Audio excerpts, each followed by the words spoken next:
سوال کیا گیا ہے کہ ہم بچوں کو کس طرح دم کر سکتے ہیں۔ رسول اللہ صلی اللہ علیہ وسلم حسن اور حسین رضی اللہ عنہما کے لیے پناہ طلب کیا کرتے تھے، اور ساتھ ہی آپ صلی اللہ علیہ وسلم یہ الفاظ بھی کہتے تھے کہ تمہارے باپ ابراہیم علیہ السلام اسحاق علیہ السلام اور اسماعیل علیہ السلام کے لیے انہی کلمات سے پناہ طلب کرتے تھے۔ وہ کلمات کیا ہیں؟ اعوذ بکلمات اللہ التامہ من کل شیطان وہامہ ومن کل عین لامہ۔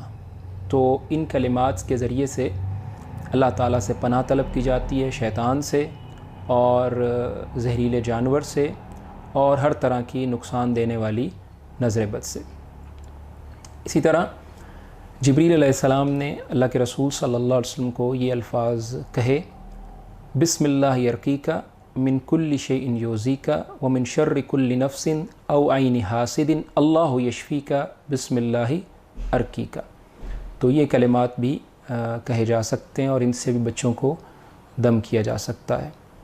اس کے علاوہ اللہ کے رسول صلی اللہ علیہ وسلم سے جو صورتیں ثابت ہیں وہ سورۃ الناس اور سورۃ الفلق ہے، اسی طرح سورۃ الاخلاص سے بھی اور سورۃ فاتحہ سے، آیت الکرسی سے اور سورۃ البقرہ کی آخری 2 آیات سے بھی بچوں کو دم کیا جا سکتا ہے۔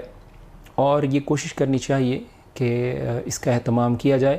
بچوں کو جب ہم الفابیٹ سکھاتے ہیں اور اسی طرح باقی امور کی تعلیم دیتے ہیں تو یہ بھی بچوں کی ترتیب میں شامل کریں تاکہ بچے خود بھی جو ہے ان کو یاد کریں اور ان کا اہتمام کریں۔